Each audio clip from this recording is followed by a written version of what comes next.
comments that I want to make, I don't think most of them have been made, but I couldn't help but note at the beginning, the senator from the 9th, when he talked about how it seemed to me that what he was saying and what the inner ring has been saying is like we're just like two ships passing in the night.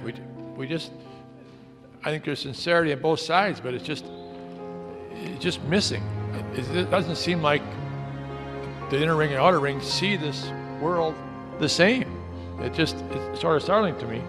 I also couldn't help but want to reassure the senator from the 26th. I enjoyed talking about the senator from the 26th. He said that in some states you cannot have a picture in your campaign that makes you look more than 10 years old.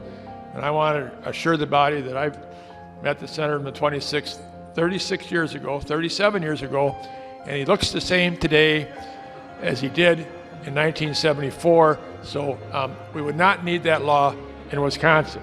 We have the right to vote because we are an American citizen, a citizen of Wisconsin.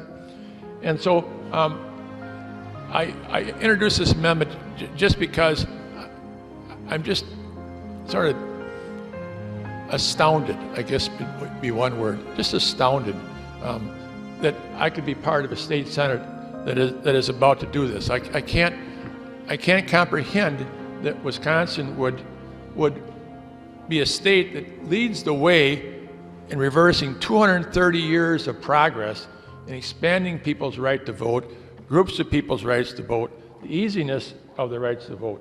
So, Mr. President, I'm greatly disappointed in the bill. I oppose it as strongly as I possibly can, but in this limited amount of time, I think we should devote it to the awful nature of this bill.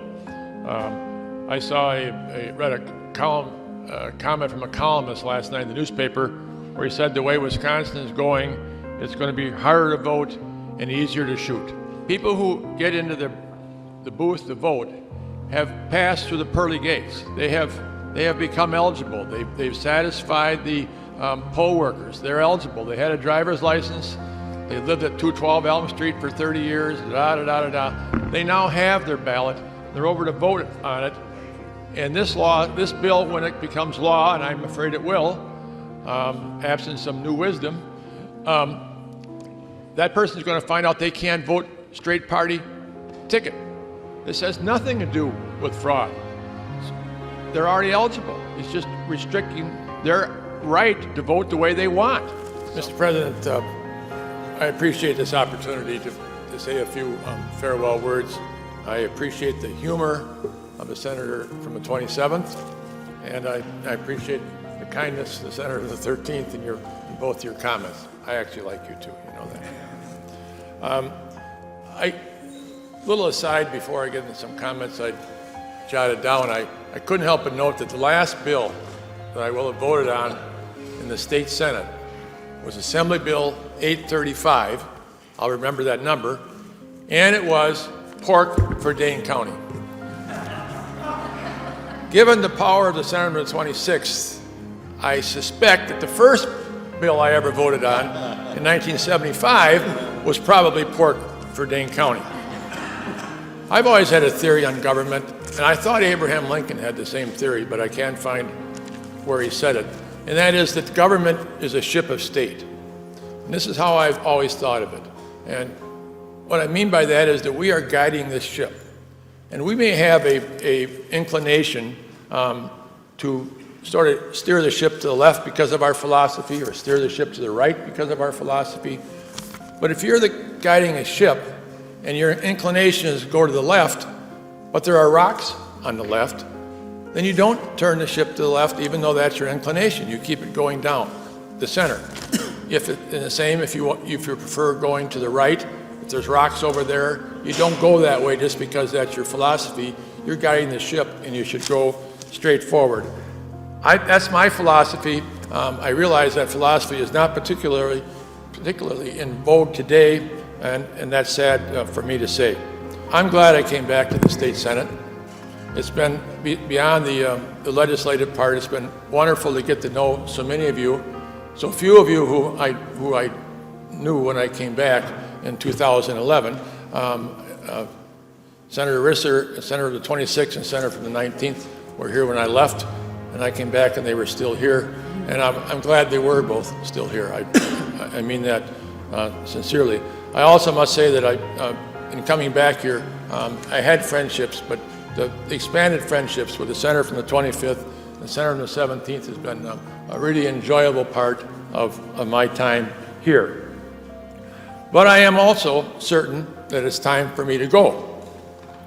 I will finish writing my book, and I must say that a lot of people like to have their names in books, but I also am offering for a fee to leave your name out of the book.